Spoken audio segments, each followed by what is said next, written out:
I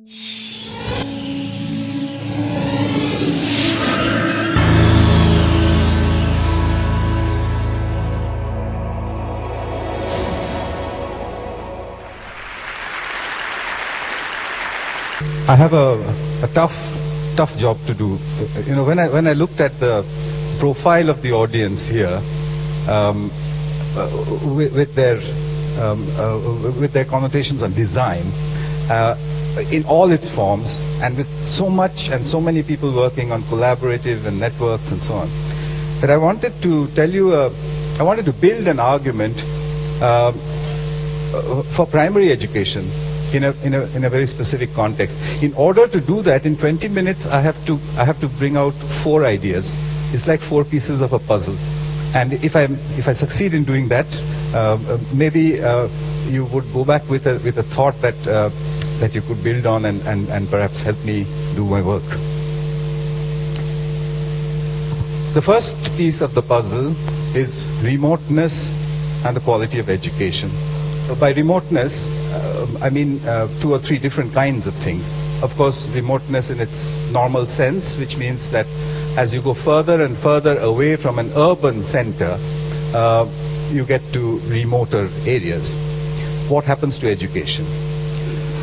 The second or a different kind of remoteness is that within the large metropolitan areas in all over the world, you have pockets like slums or shanty towns or poorer areas which are socially and economically remote from the rest of the city. So it's us and them.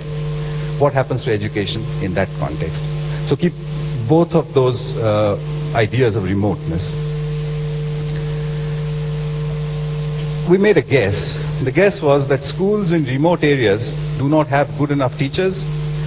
If they do have, they cannot retain those teachers. They do not have good enough infrastructure. And if they had some infrastructure, they have a difficulty maintaining it. But I wanted to check if this is true.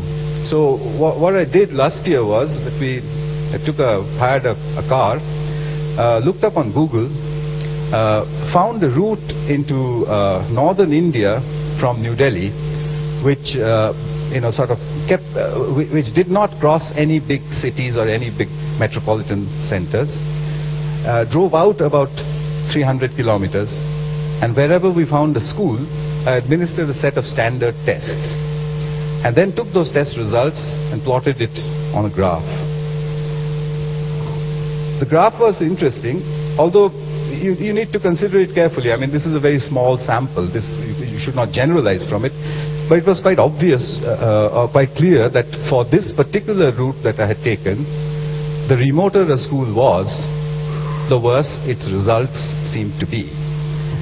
That seemed a little damning, and I tried to correlate it with things like infrastructure, or with the availability of electricity and things like that. To my surprise, it did not correlate. It did not correlate with the size of classrooms, did not correlate with the quality of the infrastructure, did not correlate with the poverty levels. It did not correlate. But what happened was that when I administered a questionnaire to each of these schools, with one single question for the teachers, which was, would you like to move to an urban metropolitan area?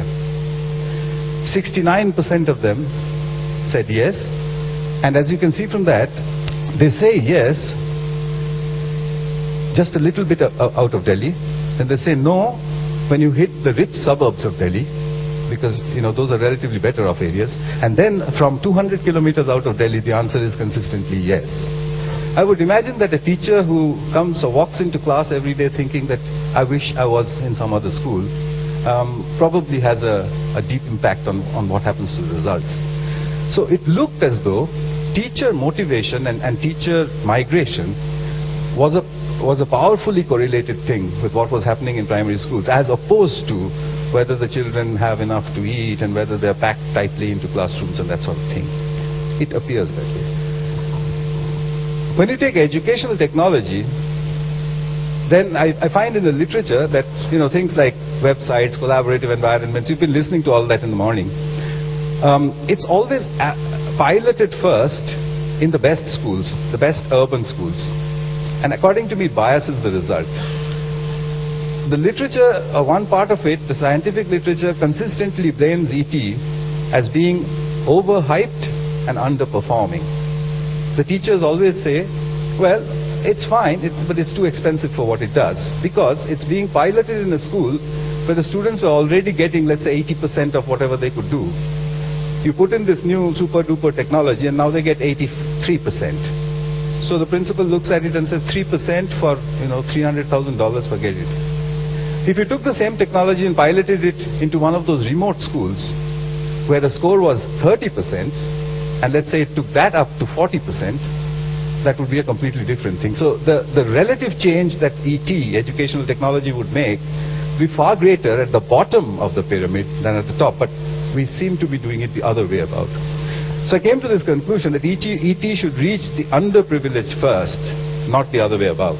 And finally came the question of how do you tackle teacher perception? Whenever you go to a teacher and show them some technology, the teacher's first reaction is, you cannot replace a teacher with a machine.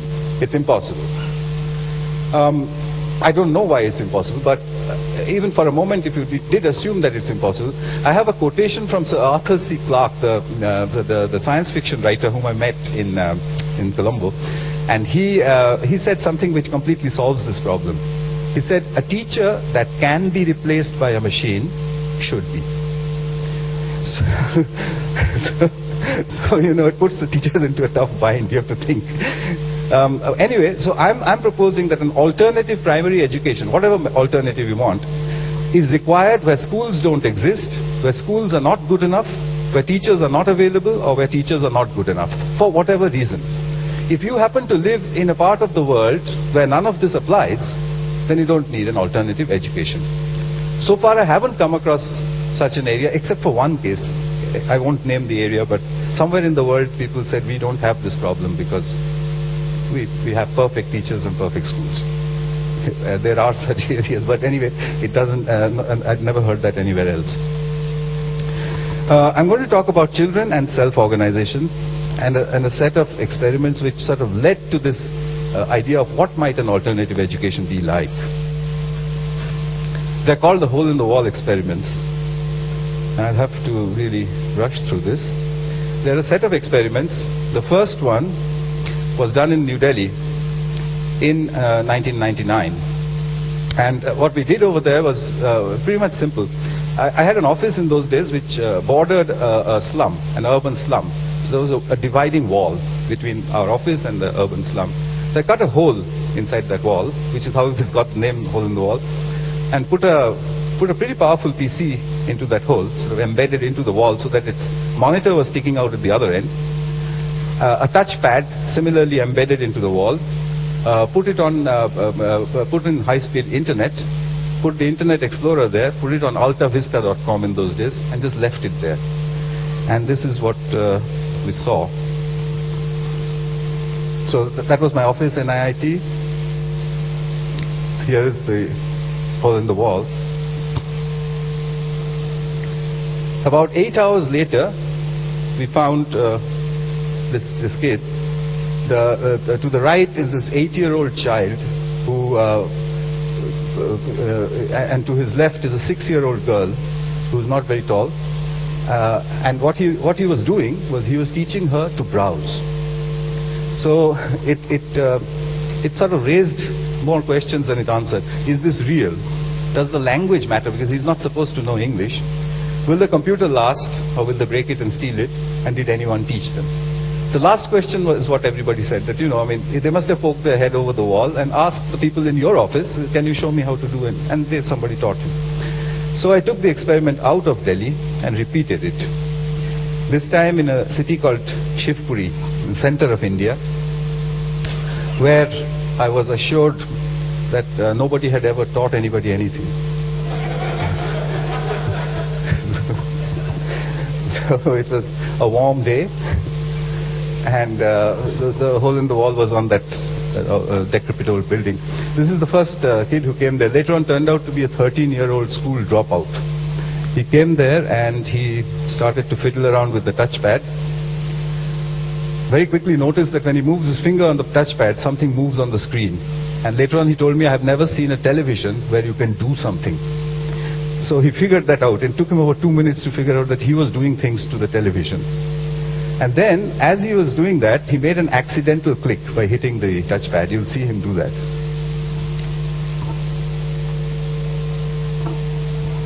He did that, and the Internet Explorer changed page.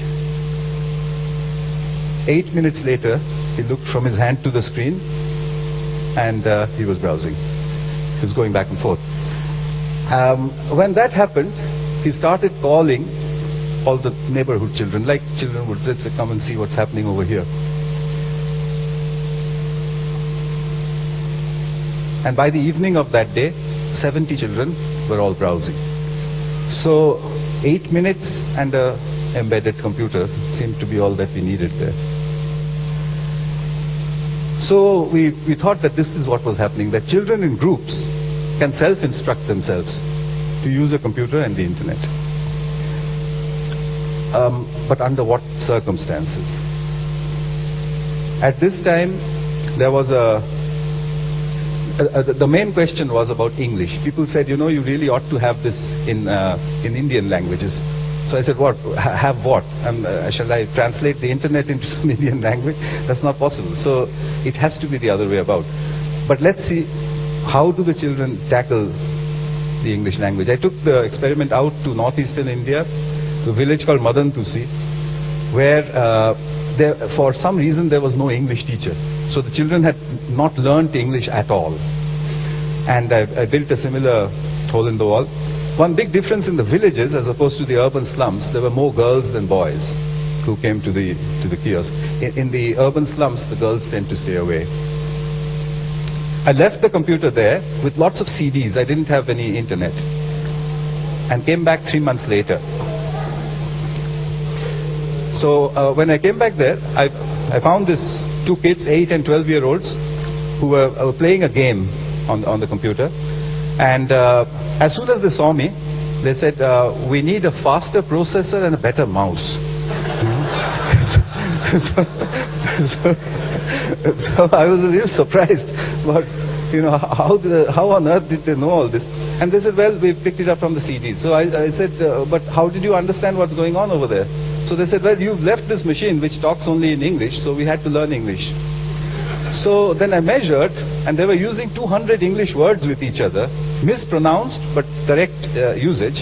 Words like exit, stop, file, save, that kind of thing, not only to do with the computer but in their day-to-day conversations. So Madantusi seemed to show that language was not a barrier. In fact, they may be able to teach themselves the language if they really wanted to. Finally, I got some funding to try this experiment out to see if these results are replicable, if they happen everywhere else. India is a good place to do such an experiment in, because we have all the ethnic diversities, all the the genetic diversity, all the racial diversities, and also all the socio-economic diversities. So I could actually choose samples to cover a cross-section that would cover practically the whole world. So we went, I did this for almost 5 years, and this experiment really took us all the way across the length and breadth of India. This is the Himalayas, up in the north, very cold. I also had to check or invent an engineering design which would survive outdoors. And I was using regular, normal PCs. So I needed different climates, for which India is also great, because we have very cold, very hot, and so on. This is the deserts to the west.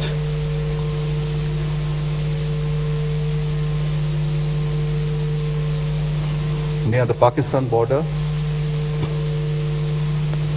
You see here a little clip of one of these villages. The first thing that these children did was to find a website to teach themselves the English alphabet. Then to central India, very warm, moist fishing villages where humidity is a very big killer of electronics. So we had to solve all the problems we had without air conditioning and with very poor power. So most of the solutions that came out used little blasts of air put at the right places to keep the machines running. I'm going to just cut this short. We did this over and over again. This sequence is also nice. This is a small child, 6-year-old, telling his elder sister what to do. And this happens very often with these computers, that the younger children are found teaching the older ones. What did we find? We found that 6 to 13-year-olds can self-instruct in a connected environment irrespective of anything that we could measure. So if they have access to their computer, they will teach themselves, including intelligence. I couldn't find a single correlation with anything. But it had to be in groups, and that may be of great interest to this group, because all of you are talking about groups. So here was the power of what a group of children can do if you lift the adult intervention. Just a quick idea of the measurements. We took standard statistical techniques, so I'm going to not talk about that. But we got a clean learning curve, almost exactly the same as what you would get in a school. So I leave it at that because, I mean, it sort of says it all, doesn't it? What could they learn to do? Basic Windows functions, browsing, painting, chatting and email, games and educational material, music downloads, playing video. In short, what all of us does. And over 300 children would become computer literate and be able to do all of these things in 6 months with one computer. So how do they do that? If you calculated the actual time of access, it will work out to minutes per day. So that's not how it's happening. What you have actually is, there is one child operating the computer. Surrounding him are usually 3 other children who are advising him to on what they should do. If you test them, all 4 will get the same scores in whatever you ask them. Around these 4 are usually a group of about 16 children who are also advising, usually wrongly, about everything that's going on the computer. And all of them also will clear a test given on that subject. So they're learning as much by watching as they learn by doing. Seems counterintuitive to adult learning, but remember, 8-year-olds live in a society where most of the time they're told, don't do this. Don't touch the whiskey bottle. So what does the 8-year-old do? Observes very carefully how a whiskey bottle should be touched. And if you tested him, he would answer every question correctly on that topic. So they seem to be able to acquire very quickly. So what was the conclusion of all these 6 years of work? Was that primary education can happen on its own, or parts of it can happen on its own. It does not have to be imposed from the top downwards. It could perhaps be a self-organizing system. So that was the second bit that I wanted to tell you, that children can self-organize and attain an educational objective. The third piece was on values. And again, to put it very briefly, I conducted a test over 500 children spread across all over India, and asked them, gave them about 68 different values-oriented questions, and simply asked them their opinions. You got all sorts of opinions, yes, no, or I don't know. I simply took those questions where I got 50% yeses and 50% no's. So I was able to get a collection of 16 such statements. These were areas where the children were clearly confused, because half said yes and half said no. A typical example being, sometimes it is necessary to tell lies. They don't have a way to determine which way to answer this question. Perhaps none of us do. So I'll leave you with this third question: can technology alter the acquisition of values? Finally, self-organizing systems, about which again I won't say too much because you've been hearing all about it. Natural systems are all self-organizing: galaxies, molecules, cells, organisms, societies, except for the debate about intelligent designer. But at this point in time, as far as science goes, it's self-organization. But other examples are traffic jams, stock market, society and disaster recovery, terrorism and insurgency. And you know about the internet-based self-organizing systems. So here are my 4 sentences then. Remoteness affects the quality of education.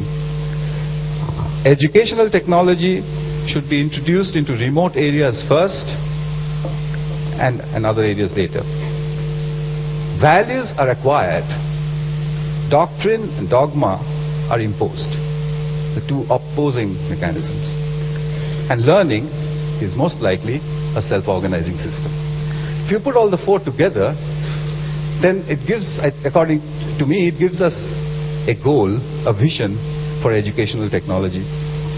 An educational technology and pedagogy that is digital, automatic, fault-tolerant, minimally invasive, connected, and self-organized. As educationists, we've never asked for technology. We keep borrowing it.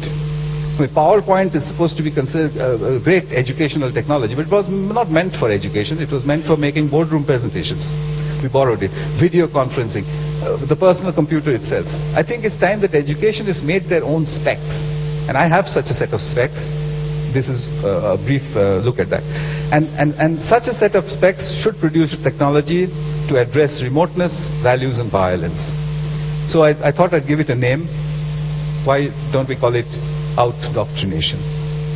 And could this be a goal for educational technology in the future? So I want to leave that as a thought with you. Thank you.